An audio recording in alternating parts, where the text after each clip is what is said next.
I've always had a big passion for football. I've always played it. I still play it actually today. And in all of the places I've lived, they've all had very strong links to football.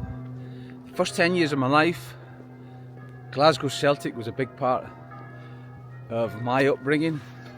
My granddad was a season ticket holder, and then I moved and lived in a place near Manchester. Obviously Manchester, the two Manchester teams have done a lot in terms of football. I think Manchester United is one of the most successful clubs in English history, and Man City, obviously what they're doing now. I've then lived in Barcelona, and in Barcelona great players like Maradona and Messi have played. Pep Guardiola, the manager, came from there.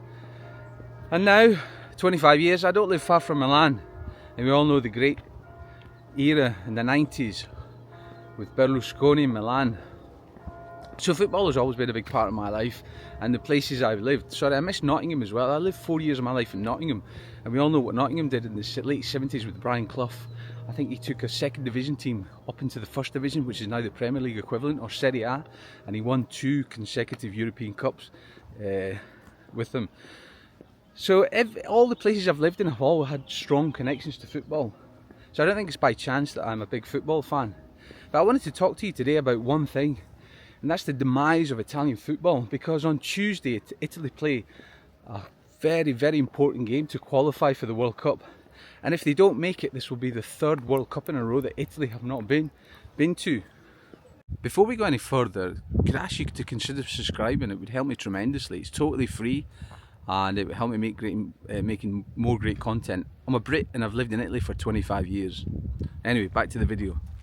Now, growing up in the UK in the 90s, if you grew up in the UK in the 90s, you'll remember Football Italia was broadcast live on Channel 4. Campionato di calcio italiano, goal! Remember it? And my story, the reason I'm in Italy actually, is because I met an Italian friend who's still my friend. I don't think he watches these videos, but if he does, ciao fra. And I remember speaking to him in the 90s when Italian football was at its peak. Milan were winning, I think they were winning everything. Italian football was really at its peak. Parma, even a local small team, was winning the UEFA Cup. Lazio were in the final of the Cup Winners' Cup. Italian football was really at its peak. It was probably the best league in the world. And I remember speaking to my Italian friend in the 90s, and he was saying that, yeah, well, English football or British football has gone downhill really because loads of foreigners have come into the game. That resonates a little bit now, doesn't it? And Italy was able to maintain its national pride. All the great teams in Italy were based around Italians, and in fact, they used to even have a rule. Does anyone remember this rule where a team could only have 4 foreigners, or I think it was 3 or 4 foreigners?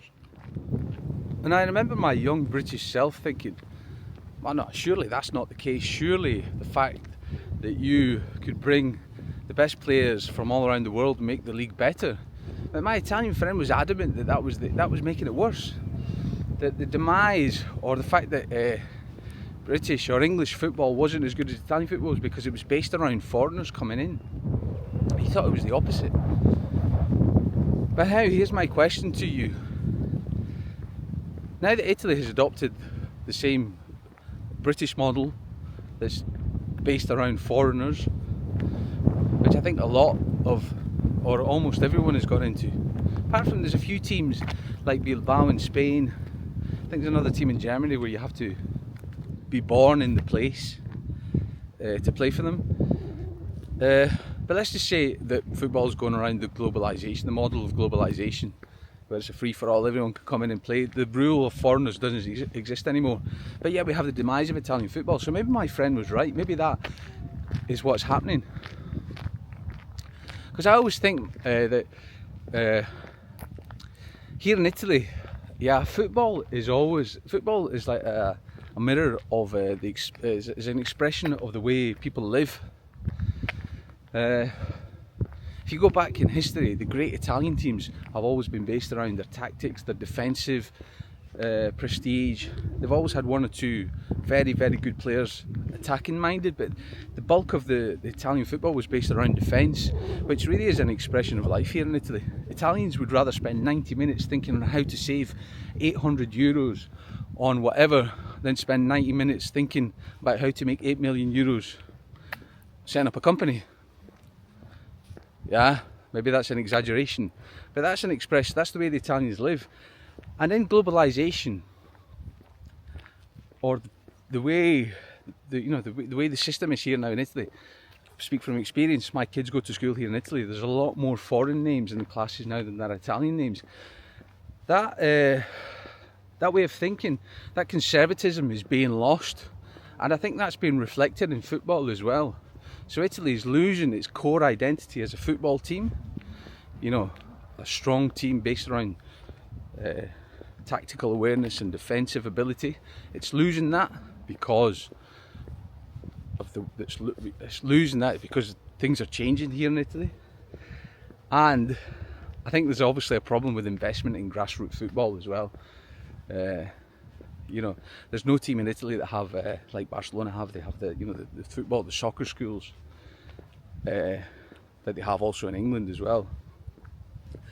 I think we're losing that in Italy. So as a consequence, the Italian national team has lost a little bit of its tactical awareness and defensive, and it's got no one. There's no great players. There's no Del Pieros. There's no Tottis. There's no Roberto Baggios. There's none of them anymore. So, was the Euro victory in 2021, was that the last sort of gasp before Italian football died an unpleasant death? Or are we seeing a resurgence or a changing and adapting in the style of football that Italy has?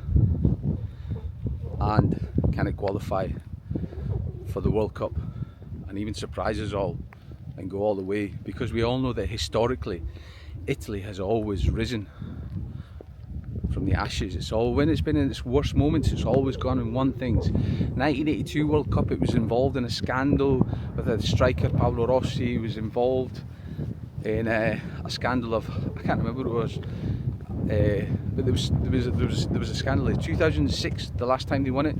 That was just after the Calciopoli, when Juventus got relegated to Serie B.